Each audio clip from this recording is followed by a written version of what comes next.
I actually decided to become an English major after reading The Stranger by Albert Camus, and it was mostly because I'd always liked books. It was never against that, but I just didn't know what I wanted to do, and I read that book, and it was just so powerful that like the words really were beyond what just on paper it was, and it was more than respect. It was really, I refer to magic a lot when it comes to English. And so that's what I felt when I read that book. And so from that point on, it was automatic that I would go into English and philosophy because the book covered such wide ranging and meaningful topics to me.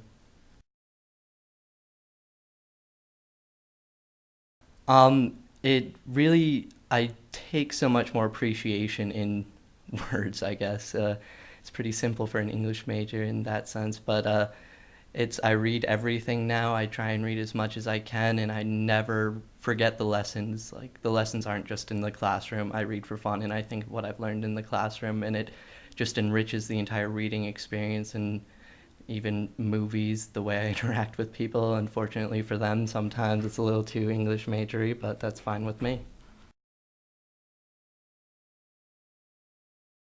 I'd say it's a toss-up between my intro to criticism with Emily Haddad and my contemporary fiction class with Skip Willman. I took them at the same time, and they kind of just turned into one. Like I'd take the concepts back and forth.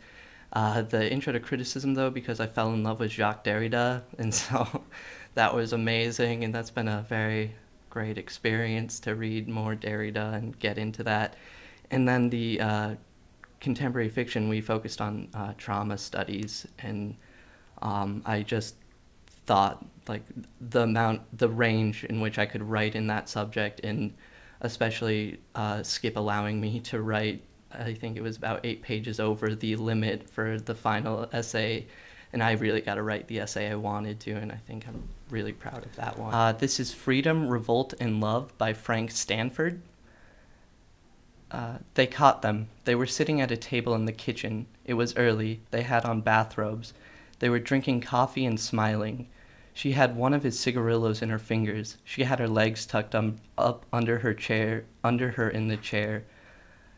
They saw them through the window. She thought of them stepping out of a bath and wrapping a wrapping cloth around her. He thought of her waking up in a small white building. He thought of stones settling into the ground. Then they were gone. Then they came in through the back. Her cat ran out. The house was near the road. She didn't like the cat going out. They stayed at the table.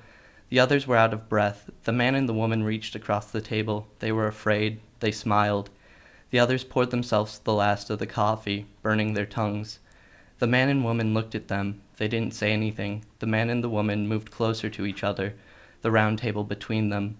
The stove was still on and burned the empty pot. She started to get up. One of them shot her. She leaned over the table like a schoolgirl doing her lessons. She thought about being beside him, being asleep. They took her long gray socks. They put them over the barrel of a rifle and shot him. He went back in his chair, holding himself. She told him hers didn't hurt much, like in the fall when everything you touch makes a spark. He thought about her getting up in the dark, wrapping a quilt around herself, and standing in the doorway. She asked the men if they shot them again, not to hurt their faces. One of them lit him one of his cigarettes. He thought what it would be like being children together. He was dead before he finished it. She asked them, could she take it out of his mouth so it would not burn his lips.